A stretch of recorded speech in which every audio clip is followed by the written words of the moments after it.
You're listening to the PRO Media Network. The next level in entertainment.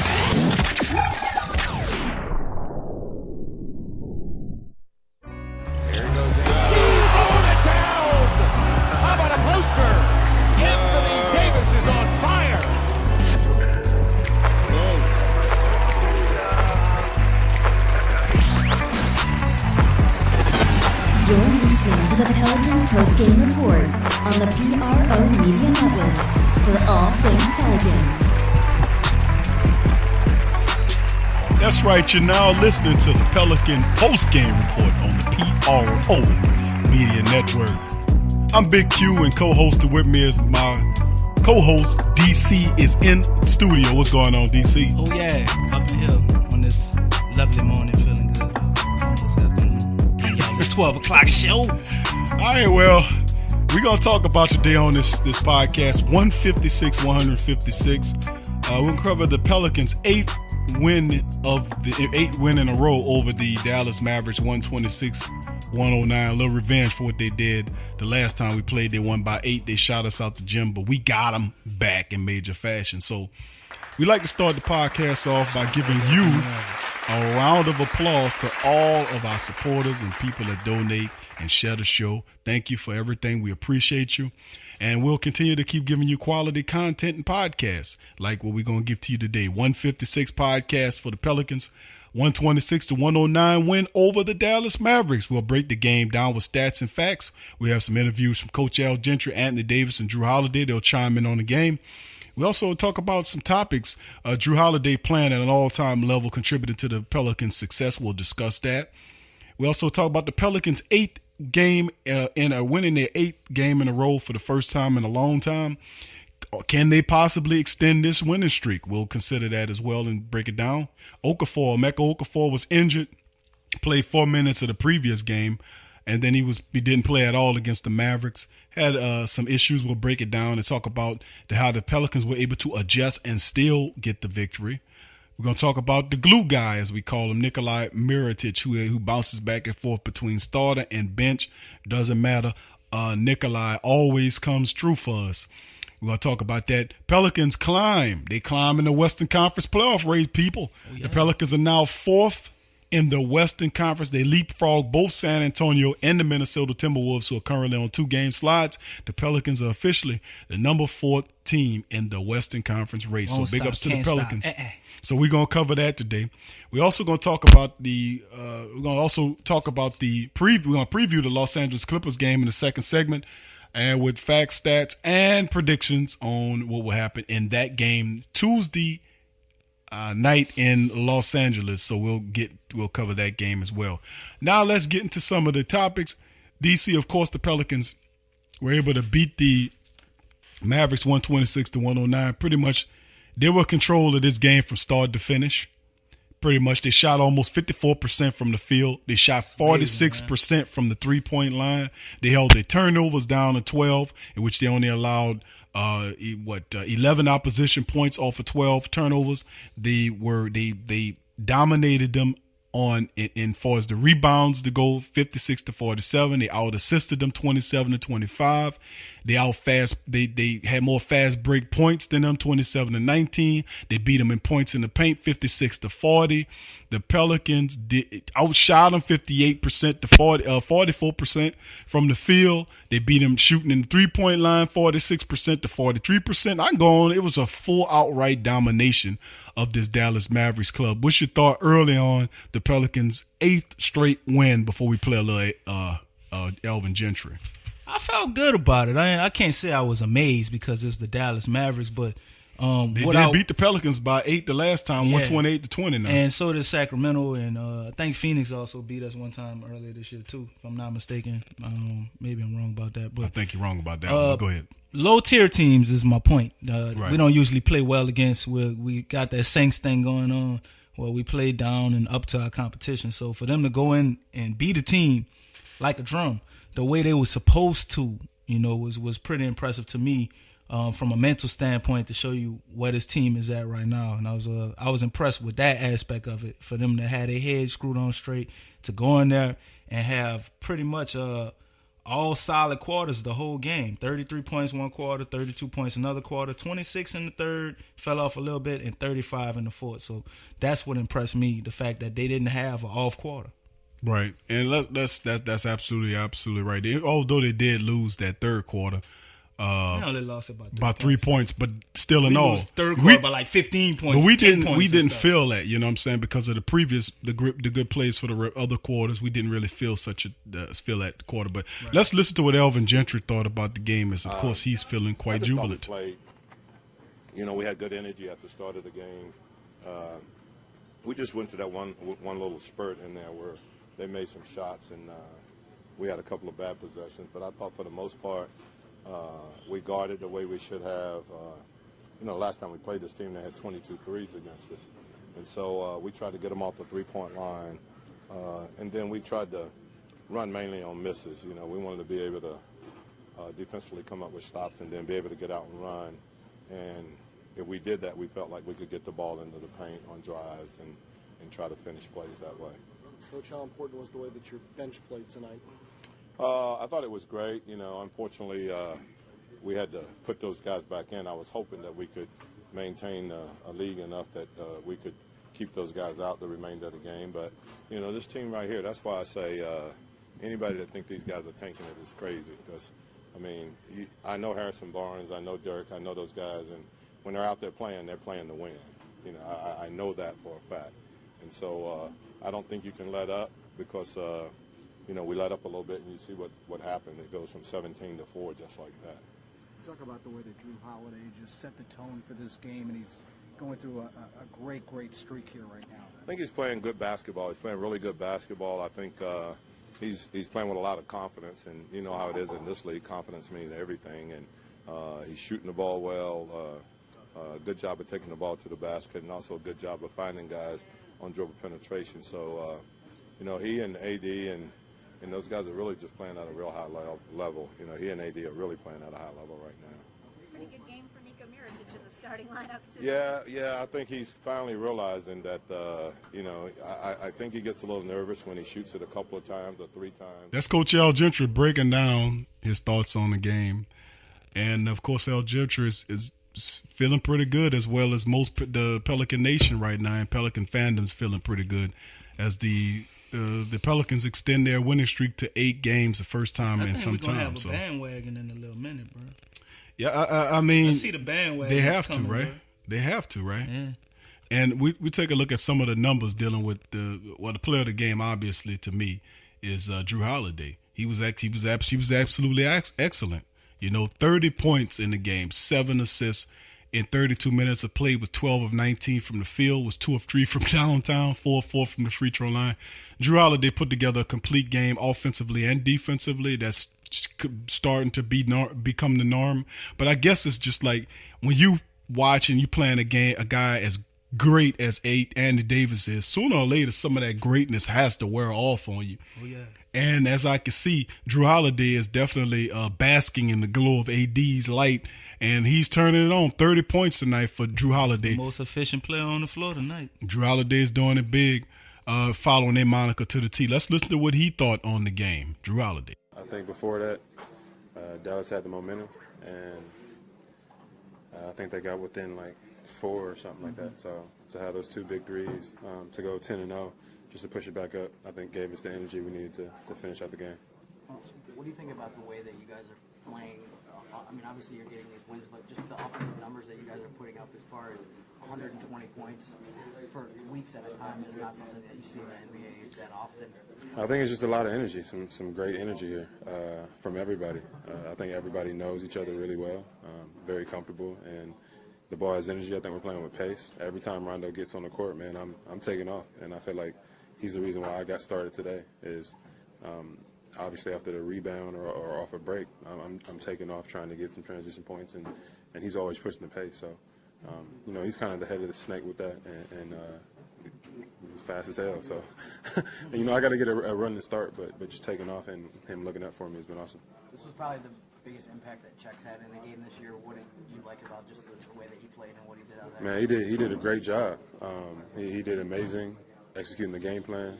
Got a lot of blocks a lot of deflections, a lot of rebounds. So to be able to do that, for him to come in and do that, I feel like gives him a confidence boost. It gives us a confidence boost, even as a coaching staff, to be able to throw him in there in more serious games. How cool is it to see the way that Nico shot tonight, too? It just seemed like every time he shot, you think it's going to go in, basically. Right. It's big, man. I don't think people understand. That pickup was a really, really good pickup for us. He also sits down on defense, and he guards 1 through 5. And not many guys can do that, and that's something that I had to.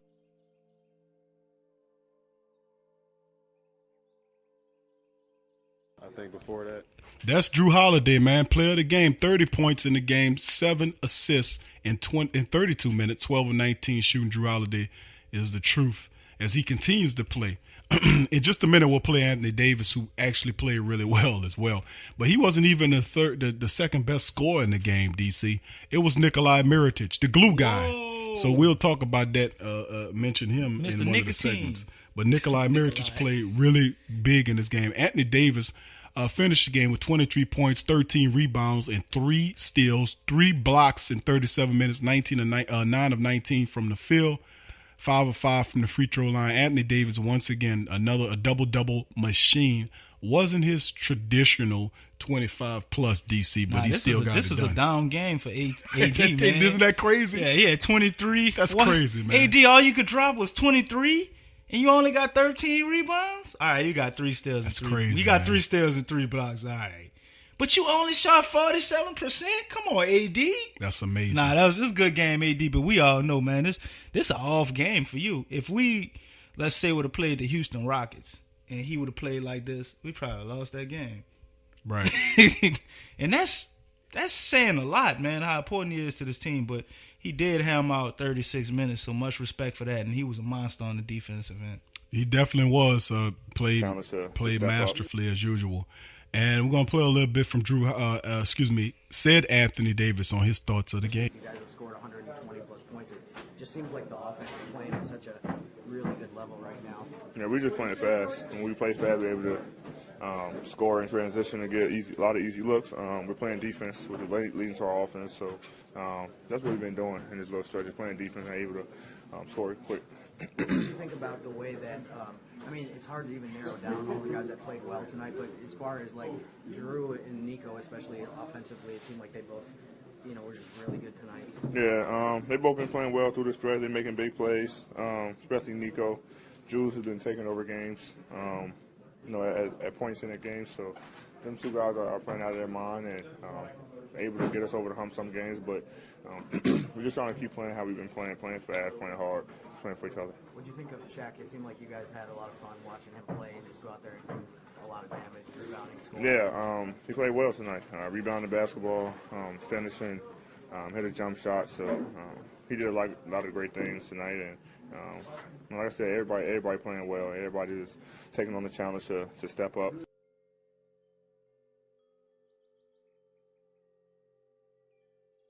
You guys have scored 120-plus points. It just seems like the offense is playing. That's Anthony Davis. That's Anthony Davis chiming in on his thoughts on the Pelicans as well as he continues to play lights out. Basketball, 23 points, 13 rebounds, 9 of 19 shooting, 37 minutes in the game. And then we look at some of the other things that were happening with the Pelicans. You had Sheik Diallo's 13 and 15. Sheik Luch. Played really well. Rajon Rondo, almost a triple-double, 14 points, 10 assists, and 9 rebounds. Those guys stepped up big. Of course, Rondo stepped up huge, man. He knocked down. They kept leaving him open. He just kept hitting them. I'm like, man, they gonna keep leaving him open? Got two of them 3-pointers out of him, too. I really was impressed with Rondo, man. He stayed, like, in that range and get about 14 points. 10 assists a game, bro. I mean, we're unstoppable. I like how the team is playing. Of course, you had Walter Lemon Jr. got in there for 9 minutes, scored 6 points. Lemon pepper, baby. He was hot. Yeah. They had Ian Clark, who played, who had 20, had played 20 minutes. Who was 19 points in the game. 9 points in the game off of 20 minutes of action. 4 of 9, 1 of 4 from downtown, 4 of 9 from the field. So he added his pointage in there as well. And Etwan Moore continues to struggle. He had 17, but then he fell back down 30 minutes. 3 of 7 shooting, 0 for 2 from downtown. He was 7 points in the game. But still in all, on the defensive end, man. That he does. He was efficient. He didn't do too bad, but we used to getting him 17, like you said, 15 points out of each. If we can do that, man, then this will make the team exceptionally better. If Etwan Moore catches the rhythm that the rest of the guys. Etwan, stop picking your nails when the coach calling out plays, bro. Pay attention, my dude. I actually seen him doing that. That's crazy. But anyway, we're about to go into our first commercial break. When we come back on the other side, we'll talk about all of our Pelican topics, including the Pelicans. Can they keep this winning streak going, as well as Okafors injuries, the role players stepping up, and the Pelicans climbing the charts in the Western Conference playoff race, the preview for the Clippers. All that is on the other side of the breaks. You're listening to the Pelican post-game report on the PRO Media Network. Stay with us.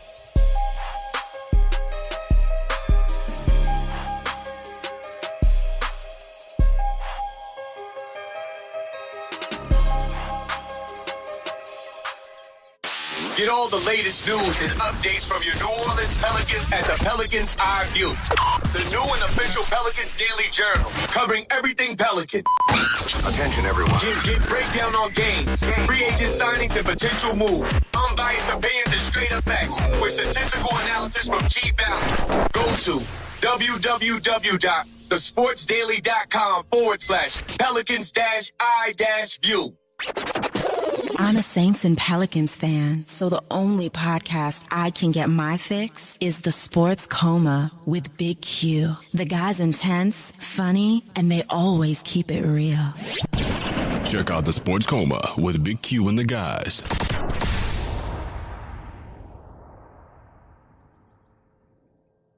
What's up, sports world? This Big Q from the Sports Coma with Big Q and the guys. Talking to you about the website, theposhlifestyle.com. That's right, poshlifestyle.com. A great website where you can get great products at great prices. They sell organic herbs, vitamins, supplements, water filters for your home, EMF and cell phone radiation protection, healing magnetics and healing crystals, personal protection devices like cell phones, stun guns, and mace sprays, organic deodorants, shampoos, soaps, toothpaste, and more. They also sell 10A grade Brazilian hair. 10A music is available now. All kind of the latest downloadable mixtapes. So what are you waiting for? Head on over to the poshlifestyle.com. That's the Posh Lifestyle, life spelled with a Y, LYFE style.com. Put in the Sports Coma for the 10% discount on your purchase. It's a win-win. So get your mind and body right with the Posh Lifestyle. Forget ESPN or Fox. Get straight sports talk from the Sports Coma with Big Q and the guys.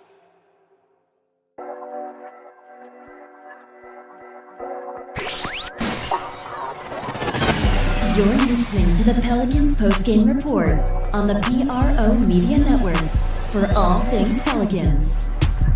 Welcome back to the Pelican postgame report on the PRO Media Network. We talking Pelicans. Pelicans 8 in a row, win their 8th game in a row. Congratulations to the Pelicans, 126-109 over the Dallas Mavericks. We pay them back for that 128 to 120. Been done since 2011, y'all. It's a new day, new horizons, new team. Big time, obviously, big the team things. stepping up, and that's what we want to talk about, DC. We is doing it big, like the commercial say. Finally, yes, we are doing it big. And that's what we want to talk about going into this segment here. We're going to cover some of these Pelican topics after we played the interviews from the previous segment of Gentry, Anthony Davis, and Jrue Holiday, their thoughts on the game. In this segment, we'll talk about some of these topics. Let's get into it first in rapid fire. Holiday is playing at an all-time level. This is the best basketball version. I've said this before in previous podcasts. This is the best basketball version of Jrue Holiday that I've ever seen. This is way better than his final year in Philadelphia where he became an NBA All-Star, even though he didn't make the All-Star team. But his defense and offense games right now are unbelievable. What are your thoughts on that? Man, I think it's truly amazing, but I hate to keep patting myself on the back, but Let's get some stats from the win. I know you're looking up some stuff. I seen this coming. You want some stats from who? You was about to break down some stuff about the Jrue Holiday stuff that you say you patting yourself on the back. I'm not gonna go too in depth, other than the fact that why are you patting yourself on the back? because I've been saying like that he was going to do this. But I think we all was saying Jrue Holiday is capable. I don't think you were, but I was saying he's capable. Well, we all knew he was capable, but he wasn't displaying it fully. Is what I'm saying. I mean, you told me on one podcast, it kind of stuck in my brain. You said, "Man, DC keeps pumping Jrue Holiday. I think Jrue Holiday paying his bills." I did say that. But I did say that. Jrue Holiday ain't paying none of my bills. I don't even know Jrue Holiday, but I have foresight, and I seen this coming. Because of the type of player Jrue Holiday is, he's always been that guy that has the ability, but for whatever reason, I think he lacks motivation from time to time. The signing of Rajon Rondo paired with DeMarcus Cousins and Anthony Davis, they've been really laying into Jrue Holiday in a friendly type way to let him know, like, hey, man, you're not some, person on the end of the bench. Like, you're very talented. We need you to step up. And I think he's getting that message loud and clear. And all he ever needed to do was be more assertive. We knew Jrue Holiday was coming off of injury-plagued seasons, and maybe he didn't have his confidence. So I think he's finally, since we had him, when you want to be real, this is the first season we've had him where he's been totally healthy. When you think about it. I don't know what psychologically that can do to a person going through injuries like that. Maybe he wasn't sure of himself, and this is the first time we're actually seeing the real Jrue Holiday in full rep form, man. And it's a pleasure to watch. You got defense, and you get the offense too, man. He can't be stopped. At this point right now, I say he's at least a top 8 guard in the game all around. You make a compelling choice about a case for Jrue Holiday. There was an article that was placed on the Pelican, one of my other favorite sites besides the Pelican Eye View. Check them out. The Pelican Eye View is one of the really good sites. But the Pelican, what is that? Pelican Brief. Right, the Pelican Brief had a really good article about New Orleans Pelicans guard Jrue Holiday making a case for most improved player of the season. That was pretty good. That award, yeah. And the case was made that he's on pace. He's putting some really great numbers up. And according to 20 what the plus article, in the last 8 games. They're saying he's posting some incredible numbers this season. He's averaging 28 points a game on 53% field goal shooting. He's grabbing 11 boards a game. Davis contributes to Pelicans' quest. That's AD, of course. But Jrue Holiday, on the other hand, is averaging under 20 points, just under 20, 19.4, shooting 49% from the floor, 32% from the three-point line. And he's scoring average rose to about 21 points in game during that streak. So he is definitely also stepping up his game in major ways. And this is the type of the player that, like I said before, that is $100 million player. Jrue Holiday, this version of Jrue Holiday, we looking at bad about giving this version 125. No, I've said that in previous podcasts that I will give this version $120+ million a year because he's playing you could throw away that opening show that we laid out in the beginning of the season now. No, you have to throw it out because a lot of that helps, sooner or later, because that's constructive criticism and that's destructive criticism. Okay. That was constructive criticism because we know what Jrue Holiday is capable of and what he could do. Looking at Jeff Teague got $75 million, pretty much the same statistics for Minnesota. Right. That Jrue Holiday had before this season. But Jrue Holiday brings that avenue of that defense where Jeff Teague does not. No, he doesn't. So that is the thing that the two-way defense is. They're saying from a defensive standpoint, Jrue Holiday prior to this was better defensively. Well, I would have to say he was a better defensive player than he was an offensive player. Now he is the perfect balance. He is now Jrue Holiday ultra extinct reached. So this is Jrue Holiday with his hair white and glowing. And so he can take on Jerry the Gray. Let's look at some more stuff. Jrue Holiday is Anubis. No, Jrue Holiday. See, you need to follow up on your Dragon Ball Super stuff, bro. You know what I'm talking about. Let's move on to our next topic. We're gonna talk about the Pelicans and the fact that they're on an 8-game winning streak. Of course, DC. We mentioned this before. The Pelicans, they've won 8 straight games. They knocked off, after losing to the Sixers and getting that embarrassing loss to the Sixers, 182. They beat the Nets 138-128. Then beat the Pistons 118-103. And they beat the Lakers 139-117. They beat the Heat 124-123. They beat the Bucks 123-121. They beat the Suns 125-116. Damn, Q, can they score less than 120 points? 116. Then they beat the Mavericks 126-109. Now they're going up against a Clipper club that beat them 112-103. Some time ago. But let me ask you this. Can the streak continue, and will it continue? I'll go out on a limb and say if they score 120 points again, I think the streak will roll on. When you're looking at this Clippers team, this is a very interesting team. They have Tobias Harris now, who's pretty much the catalyst over there. They've changed identities, and a little unknown to everybody, they've been winning some games like that. You got Lou Williams over there, another outstanding player. No longer Blake Griffin, but you still have DeAndre Jordan. But you got Austin Rivers.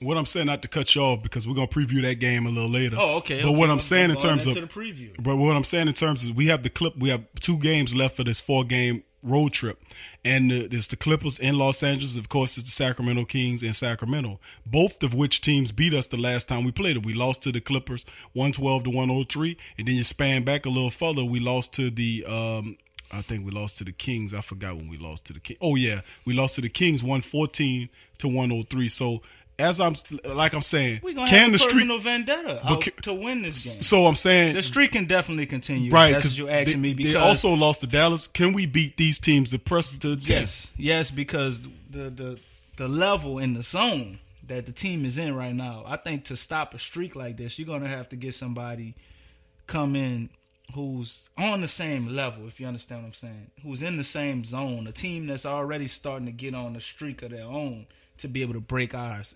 It's not going to be a normal up and down, trying to figure things out still team that'll be able to break this streak. At that point, we would have to have a mental brain fart and pretty much give the game away. And I don't see them doing that the way they're playing right now. So this streak can continue well into the double digits, in my opinion. I think they're going to at least get to double-digit wins, even if it stops at 10 before the streak is ended. All right, fair enough. Let's move into some more talk. Of course, Emeka Okafor, a lot of people's like, what the hell's going on? Why isn't Emeka Okafor playing? The previous game when the Pelicans matched up against the Spurs and won that game 121-116, you notice Emeka Okafor got in there, he played 4 minutes and he didn't play for the rest of the game. Turns out he didn't play for this entire game against Dallas. Turns out he had a sprained ankle, was a minor sprain, not nothing terribly complicated that was reported. Yeah, they say he could have played, but right. The matchup was better for the small ball, to start. So I mean, and so bottom line is, Emeka Okafor didn't play. He's a serious part of our good defense in the center line and Davis to play that 4 and be really comfortable. But the Pelicans did make some adjustments, and one of those adjustments was who I call the glue guy. The glue guy is Nikola Mirotic. He holds the bench and the starters together. He comes off the bench. He scores. He does what he has to do. He's a really important part. He made 6 3-pointers. He shot 11, made 6. Man, that was impressive. It's really awesome, man, to look at the type of player Nikola Mirotic is. He does it well. Either he's playing on a bench or not. Does he make you hold your breath too? Because when he shoot, I'm like, no. Oh yeah, good shot. Sometimes he does. He really does. But let's talk about the contributions of Nikola Mirotic between that bench and how he's been the ultimate equalizer in terms of the ultimate glue guy, the assist guy, helping to bring that production off the bench and even in the starting role if they need him. Yeah, I think Nikola Mirotic definitely can wind up in the starting role, but I like the role that he has coming off the bench. I think that's the most effective because we allow Emeka Okafor to contribute as well, and he definitely has value with what he does. And I would really like to see this team with DeMarcus Cousins and him sliding over to the 3 because I think he has the ability to be able to play the 3. And maybe they shift some things around defensively depending on the matchup sometimes. But I think he could possibly play the 3, man. That would be very intriguing to see. Unless Solomon Hill comes back and he pulls a Jrue Holiday and becomes the most improved player. That's true. That's Solomon Hill is definitely on his way back. And I think sometimes it's slated for sometimes toward the end of this month. Then you got, of course, in April, mid to late April, Alexis Jenkins will be healthy enough to play. Then it's the rookie to see what he's made of. He might get an opportunity in Jackson as well. The Philadelphia format and just shelf him for the whole year, man. It don't make sense to force him in now. We got Lemon, and I think Lemon is a very similar player to Jackson. So we just ride the wave with Lemon right now and let him come in next year. Let's talk about the contribution to key role players as well, DC. We're looking at Sheck Diallo, who played 23 minutes despite the fact that Emeka Okafor was there. 13 points, he had 15 rebounds, 3 steals. In 23 minutes, 6 of 9 from shooting. He could have had a couple of more baskets. He missed one. He was 1 of 3 from the free throw line. Could have finished with 15. but Sheck Diallo's playing really well. Ian Clark had 9 points off the bench. Walter Lemon had 6. Darius Miller played 23 minutes. No points. Had no points, but Come on, D. he played. He had some pretty decent defensive stop. DeAndre Liggins came in, had a few. Played a little defense. I think he had a nice assist to Sheck Diallo too on the dunk. So let's look at that. Let's talk about the roles. The role players playing their roles. I said the Sheck Diallo thing is disappointing to me because how so? We've been saying this since the beginning of the season, man. And I just wonder what our record would be if we added this guy to the rotation when we had DeMarcus Cousins and we would have actually allowed him to play from time to time. Because you saw it and I saw it. He was yelling it, man. He had something inside of him, just the will to just want to play and be good and just get out there and give his best effort. And guys like that, you got to let them play, man. You got to let them play and see what they could do each night. If they having a bad night, okay, well, sit them down. But you got to let them play because you just never know. The guy clearly loves ball, and he give everything he got when he go out there. Why don't you play a guy like that? But they playing him now, so shout out to Al Gentry. I'm glad you finally realized it and got it. And I love seeing this guy out here. And if he keep playing like this, man, at the end of his rookie contract, I don't even know if we're going to have enough money to keep him. This the funny part about the whole Sheck Diallo thing, man. Like you said from previous podcasts, even last year, we were saying on the Sports Coma, we were talking about Sheck Diallo and why Alvin Gentry refused to play him. He goes to the G League. Ball out, averages 20-something points, then comes back and Al Gentry puts him on the bench. I'm a firm believer that if Sheck Diallo was playing at least 10 minutes a game and Omer Asik was playing 10 minutes a game, we'll still have DeMarcus Cousins. He would not be injured. He was injured because Al Gentry was overplaying him. That's the main thing. He was only using 8 player rotations. And playing these guys playing these guys way too much, relying on him and not relying on his bench. This team is winning now because he's got rid of that philosophy and he's allowing the team to play as a team because they're going 9 and sometimes 10, sometimes 12 players deep in a rotation. That's what it takes to get to lend out and not wear out your stars. So big ups, you're right, absolutely right in there, DC, that we've always said that. You can go back and listen to all our prior podcasts. Please do. Please feel free to. But shout out, and that's the truth. Shout out to Ian Clark though and Lemon because they picked up the slack. I mean, for Miller. Miller had an off night shooting. He couldn't get no threes up, and just a word of advice to him. I think sometimes he's too tentative to shoot. Like you shoot the 3 good, man, they go in. So take your shot. A lot of times he passes up his shot, passing the ball, and he should either take it to the rim or take that shot. So. But overall, I think our bench played well.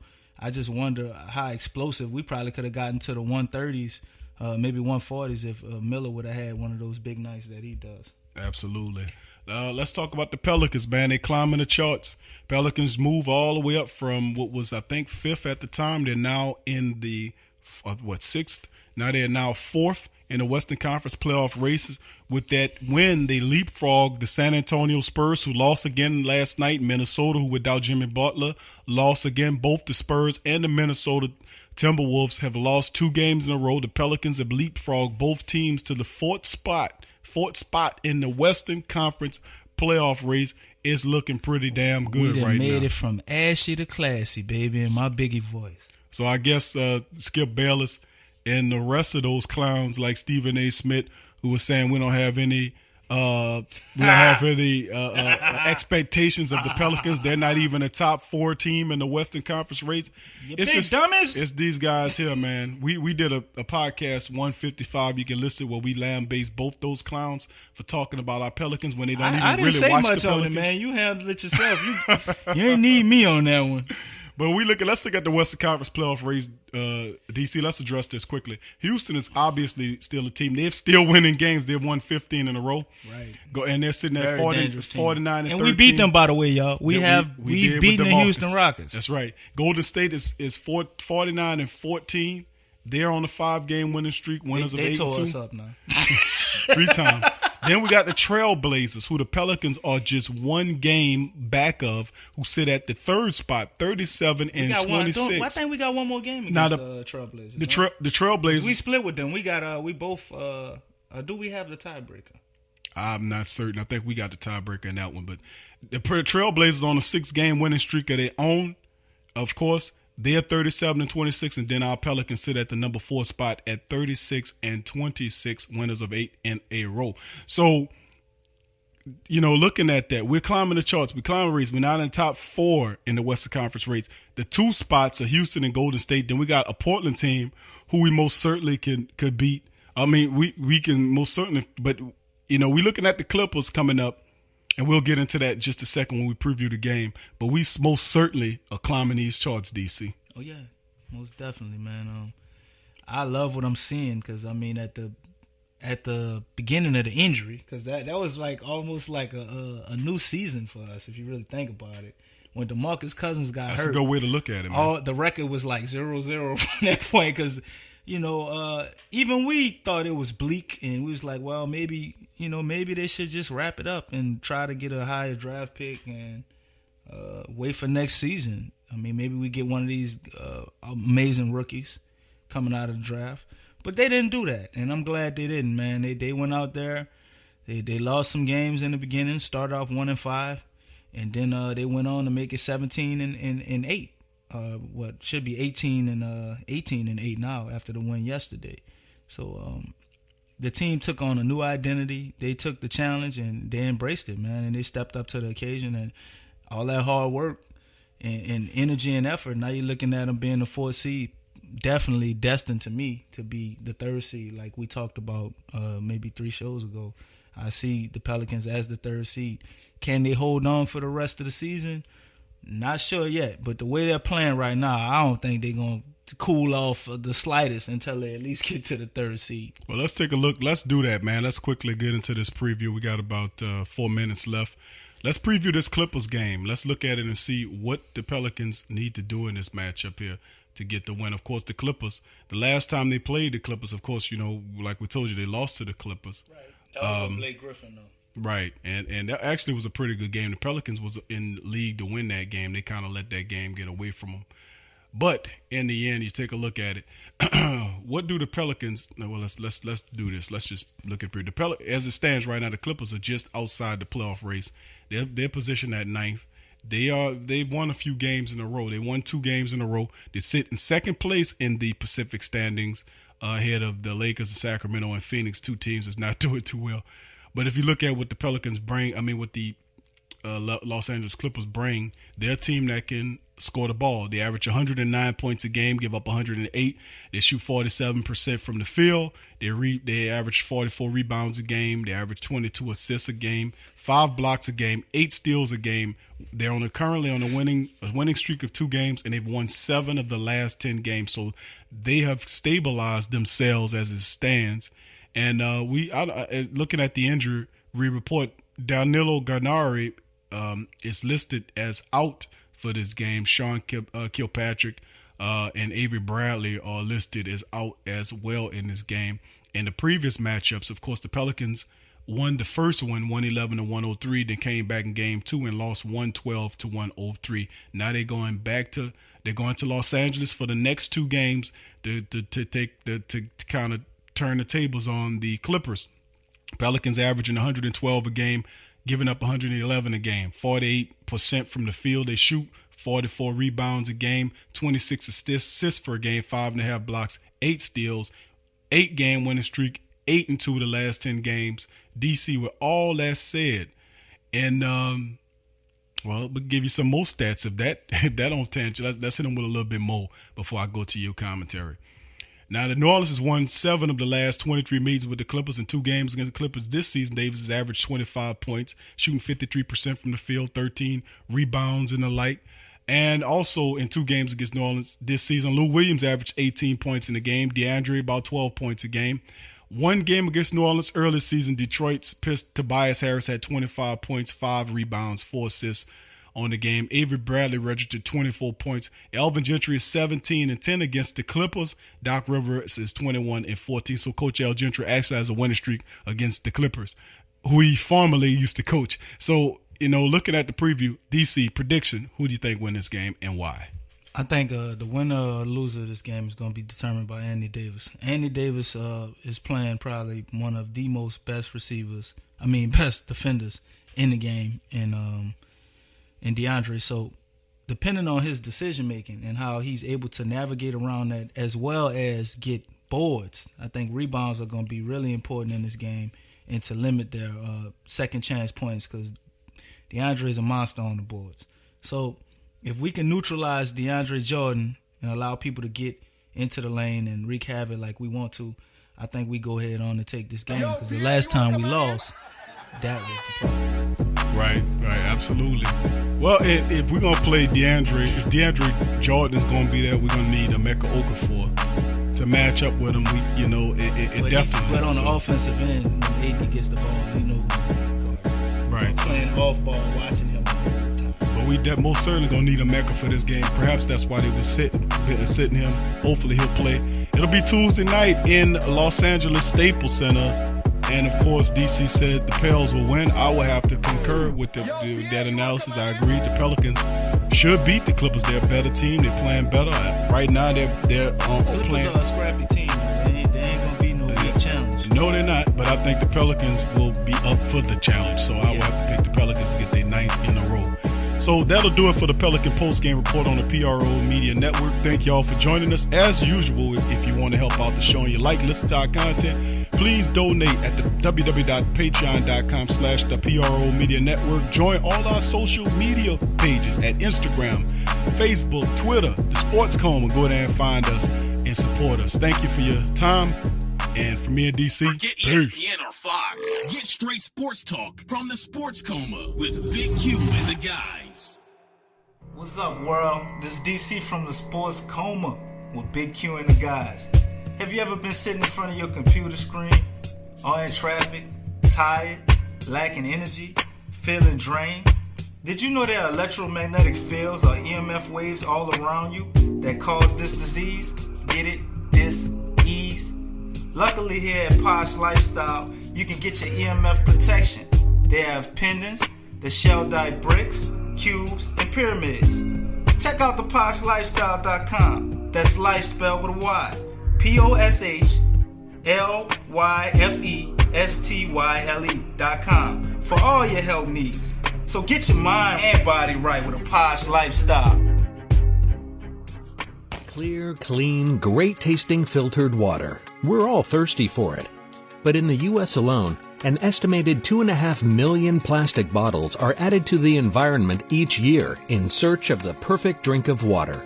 There has to be a better solution, and there is. Crystal Quest, a leader in the manufacturing of water filtration technology, has been providing clean, drinkable water for 20 years. With a deep commitment to providing the highest quality products and excellent customer service, Crystal Quest has been recognized by such leaders as Consumers Digest, Dr. Oz, and Colin Ingram's The Water Drinking Book. Providing cost-effective, reliable water filtration systems for residential, commercial, and industrial customers worldwide, offering our customers the cleanest and most environmental-friendly drinking water at a rating of high purity. With Crystal Quest's water filtration technology, you can rest assured that your water will be crystal clear. Contact our network of authorized distributors and join our thousands of satisfied customers. Just log into thePoshLifestyle.com. Once again, that is thePoshLifestyle.com. You're listening to the Pelicans Post-Game Report on the PRO Media Network for all things Pelicans. In today's world, children are bombarded with negativity on television, online, and at school. Our kids need to have a positive outlook on life and the world around them. I want to share with you a valuable resource you can use to bring positivity into your child's life. It's the new book, 101 Powerful Children Affirmations, a guide to positive child self-image, from author and dad, G.J. Barabino. This is a simple guide loaded with wonderful and inspirational inspirational affirmations designed to uplift young people's spirits. This positive and powerful children affirmational is chock full and loaded with wonderful inspirational sayings that will lift your child's self-image to whole new levels through the awesome power of spoken word. 101 Powerful Children Affirmations, a guide to positive child self-image from author and dad G.J. Barabino. Available on Amazon. Order a copy for yourself, your child's teachers, or anyone you know with children. 101 Powerful Children Affirmations, a guide to positive child self-image. Order your copy today.